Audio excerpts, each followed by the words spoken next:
Imagine it now, with the banks of London awash with all the skyscrapers that we have today. The Tower of London once dominated London's skyline for many lifetimes. The fearsome fortress has been tarted up and expanded dozens of times in its history, housing lavish apartments for the royal family, grotty prison cells for those held captive, a catalogue of weaponry to defend the monarch, and it once even had its own zoo.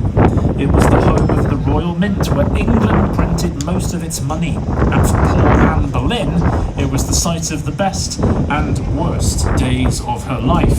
In May 1533, Anne Boleyn was transported down the river from Greenwich Palace to lodge with Henry VIII at the Tower of London in preparation for her coronation. She was transported by flotilla of 50 boats and barges and greeted with cannon fire. Talk about making a rock star entrance. However, nearly 1,000 days later, Anne Boleyn was then taken back to the Tower, not quite the rock star she arrived this time, for her execution. There were some allowances made for her royal status, though. She was allowed to stay in the same rather lovely apartment the night before her demise, and Henry VIII, being the sweet, considerate king that he was, arranged for Anne's execution to be held privately in the confines of the Tower, away from any prying eyes. Oh, how incredibly sweet. Now these days, of course, the Tower is dwarfed by the modern skyscrapers of London, many of them on our right now, but no skyscraper is more impressive than the Shard on your left. Standing a whopping 310 metres tall here, compared to the Tower of London's 27 metres, that's quite a big difference. However, they do share a similarity. They both have a viewing gallery at the top. Now, by order of William the Conqueror, when the tower was built, a row of windows was put in place at the top to create the illusion of a third floor. But what it really was a walkway wrapping around the tower, enabling some Norman soldiers to go on patrol. But when the Anglo-Saxons would look up, they would be under the full impression there was an entire level of soldiers waiting for them, and that made them think twice about rebelling. Now, as we make our way along the river today, folks, keep your eyes peeled left and right along the riverbanks for a series of riverside steps. Now, while these steps were originally designed to provide easy access to transport or boats up and down the river, they also happen to be very conveniently positioned outside public houses, or as we would affectionately call them today, of course, the pub, allowing anyone who'd had little too much to drink and fell into the Thames with a quick escape. Now these days we do have multiple ways to get around London nice and quickly, but back when the roads were filthy and congested, the most feasible way to get around London was by boat, captained and crewed by the Thames watermen, the black cabbies of the day. Now, we're arriving into the area of London that is believed we have Britain's oldest prison, called the Clink. It's hidden away behind the buildings to your left, and we have a story for you about one Father John Gerard. Now do keep your ears tuned and listen out for Father John Gerard's name later on in the tour. Father John was a priest. He spent 3 years imprisoned at the Clink by order of Elizabeth I, before he was then transferred to the Tower of London and tortured for being a Catholic. It's not very nice, is it? Now, needless to say, Father John didn't have fun at the Tower of London. No, he was suspended by his wrists for days on end, tortured and interrogated when the guards couldn't extract any more useful information from him. He was relegated to the Sun's Tower, part of the Tower of London's complex, and here he was able to outwit the guards, and he managed to write secret, covert letters to his cellmates back in the Clink. Well, how on earth did he manage to do that? I can hear some of you asking me. Well, I shall tell you. He asked for oranges to eat. He would then use the juice of those oranges to write his plans. It turns out orange juice was the 16th century equivalent of today's invisible ink. It cannot be seen clearly on paper by the naked eye unless you hold it over a flame. think I might be giving a couple of kids on board an idea or two. Anyway, in 1597, with the help of his buddies back in the clink, Father John made his agonising dash for freedom, executing his orange juice plot. With broken wrists, he zip-wired out of the Tower of London and landed in an awaiting boat, and he remains one of the very, very few people who have ever successfully escaped from the Tower of London. Now, to our left here, we've entered a lovely artistic district of the city. We have the Globe Theatre there, the white Tudor building, but we'll come to that later. Next door, we have her neighbour, who's a bit bigger as well, the Tate Modern, one of the world's top 10 most visited art galleries and museums, and the jewel in the crown of all modern art in London. At the top, running to the right, you can see there are some people enjoying their lunch there in the viewing gallery. Now, from there, you're going to get a stunning view of St Paul's on the other side of St Paul's Cathedral, rather. But don't worry if you can't see St Paul's very clearly now, you will much better later in the tour. And there's more on St Paul's in our tour as well. Now, in the meantime, we are on the approach here now to Blackfriars. Then ahead of us we have Blackfriars Station, which is built on the site where the old London city wall's most westerly point would end. So anything further west of here during medieval and Tudor times was literally just fields until you arrived in Westminster, a bit further downriver. And then of course ahead of Blackfriars Station we have here, coming up in red, Blackfriars Bridge. Now as we get closer to Blackfriars Bridge, on the legs of the bridge you will see there are some huge stone pulpit replicas, and they serve as a reminder of the ancient monastery from which the area of Blackfriars takes its name. If you do fancy some more sightseeing on foot after our tour today, I do recommend getting yourself up onto Blackfriars Bridge for a really lovely photo opportunity of the river and indeed the surrounding landmarks and buildings as well.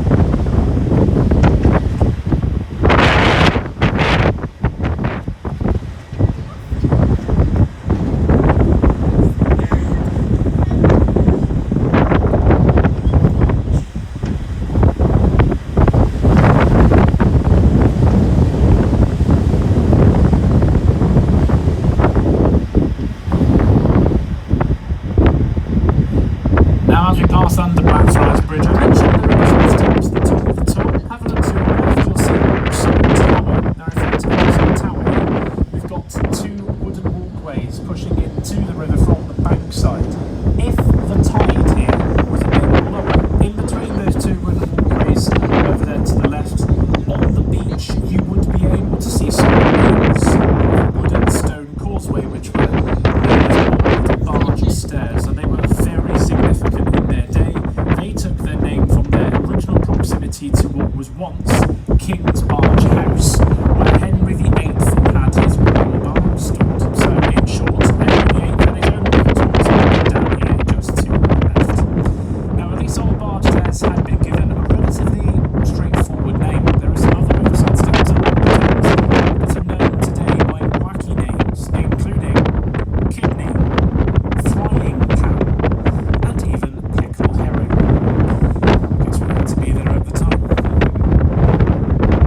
Now, along our right-hand side, we've got this stretch of road extending out in front of us, the Thames embankment. This was the original site of Whitehall Palace, from where Elizabeth I was transported back up the river to the Tower of London for her execution by order of her half-sister, Mary I.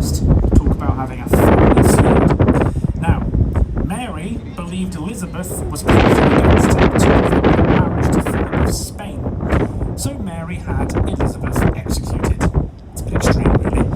And the transgression of the siblings is rather well documented. On her way to the Tower, Elizabeth wrote a letter protesting her innocence. However, she was a very clever lady, was Elizabeth, and she wrote this letter deliberately slowly, so that the daylight low tide would normally allow boats to pass safely under the narrow arches of London Bridge had risen, sparing her from getting to the tower and indeed sparing her from her execution for an extra day.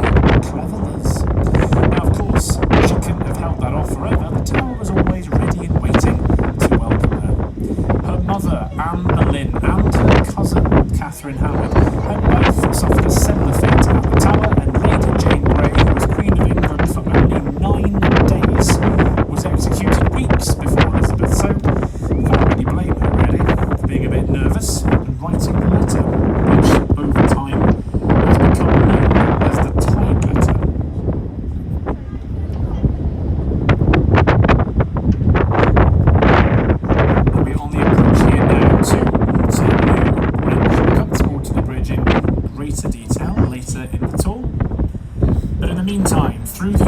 arches of Waterloo Bridge here, dead ahead of us, we're getting our first glimpses of the London obelisk known as Cleopatra's Needle.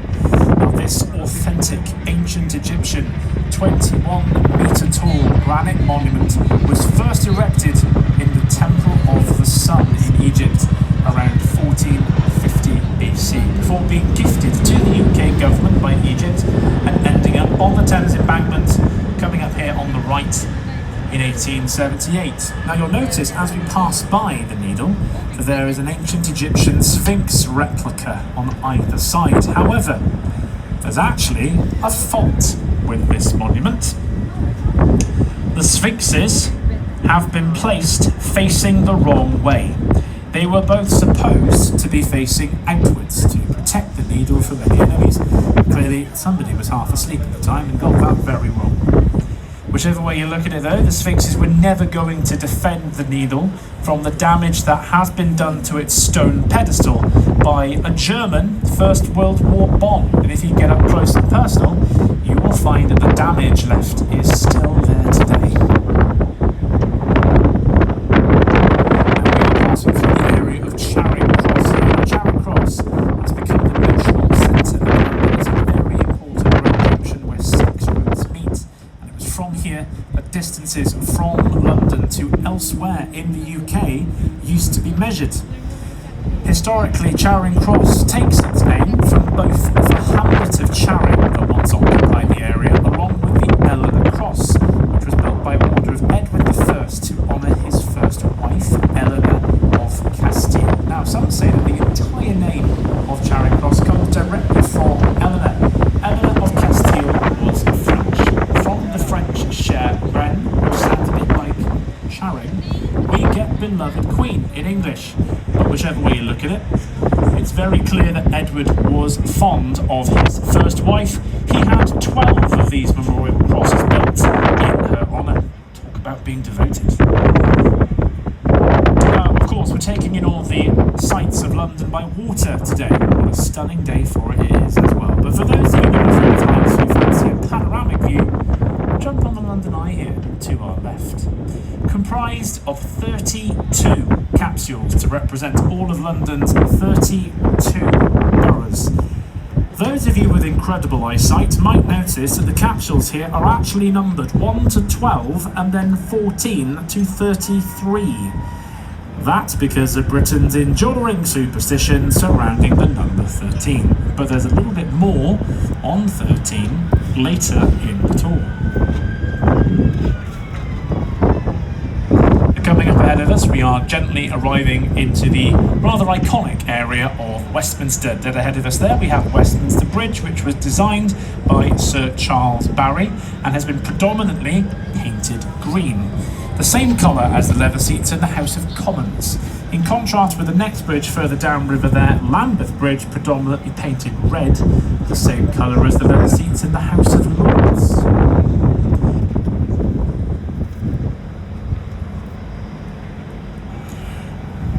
And now this monumental landmark to our right here needs little introduction. The Palace of Westminster, or as it's more commonly known by those who live in London, the House of Commons. The oldest part of the Palace of Westminster here is Westminster Hall, which was built by order of William II, the second son of William the Conqueror, and he conceived that project to show off to his new royal subjects upon becoming the new king. A lot like his father, actually, with the Tower of London. So it would seem that showing off and status ran in the family. The oldest part of the Palace of Westminster was also used to host an elaborate banquet to celebrate the coronation of Anne Boleyn, a feast for the ages. Now, the Palace of Westminster itself has been adapted many, many times across its 900-year history. And it almost had to be completely rebuilt when it burned down in a fire in 1834. And one of the only parts to survive that massive fire was Westminster Hall, which until the 19th century was mostly used for judicial services and coronation banquets. Today, however, It's used for a more sombre purpose, the lying in state, or ceremonial funerals, and most recently it was where Queen Elizabeth II was laid in the days before her funeral. Now, it was underneath the Palace of Westminster here that the very notorious gunpowder plot, which aimed to blow up Parliament in 1605, was attempted. But as most of us know, an attempt ultimately failed. Father John Gerard, who remembers that name? The orange juice writing, zip wiring priest might ring a bell. He is said to have played a role in the gunpowder plot. But being the Houdini that he was, he managed to dodge capture again. The guy had a knack of getting out of very tight squeezes, clearly.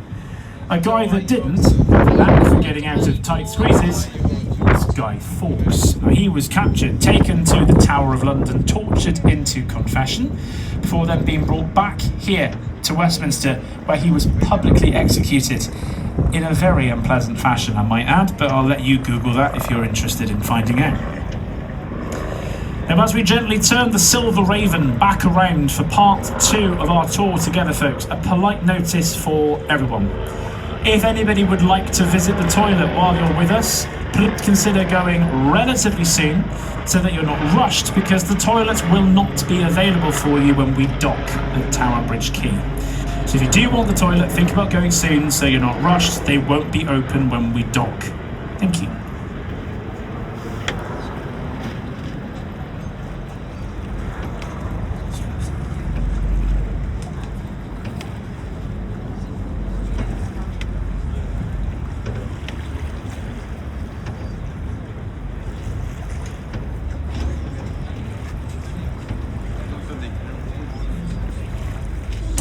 Now then, does anybody have the time on them?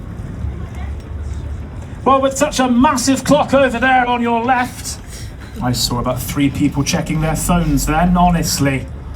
It is said that Londoners don't have an excuse for being late. Now this giant clock, or correction, the bell in the clock tower, is none other than... One person knows, good, Big Ben. Now, Big Ben was transported down the river by barge, dropped off ahead of us there at Westminster Bridge, collected by 16 horses who hauled the bell across the bridge, dropping it off at the clock tower here, called the Elizabeth Tower. Now, you should be very, very sure to listen carefully to the amount of strikes Big Ben tolls. I've mentioned earlier, superstition runs deeply through British history. The number 13 is widely considered bad luck. It is said that if Big Ben should ever strike 13 times, the lion statues that sit in Trafalgar Square will come to life, and havoc will befall the royal family for 3 months. Serious stuff. Now, the superstition of 13 actually originates from the Bible, as it was Judas Iscariot, the disciple who betrayed Jesus, of course, who was the 13th guest to be seated for the Last Supper. So the next time you find yourself in that age-old debate about 13 being unlucky, you can all now say, well, actually, that was Judas. And then you look really clever. Now, in the 19th century, London became the world's largest city, but with more people, that meant more sewage. Where did all that lovely sewage go? In the river. Yes, the Thames became a giant sewer for a period of time. Charming. But with no clean running water available to the citizens, they were all forced to use that same dirty river water for drinking and cooking. Yummy. And that led to a series of cholera outbreaks, and then it only got worse. In the summer of 1858, it was a particularly hot one, and with that rising heat, all the sewage in the river started to ferment. And what is recorded as the Great Stink reigned across the city. And so repulsed by the smell, the politicians had to evacuate from their Riverside apartments. I don't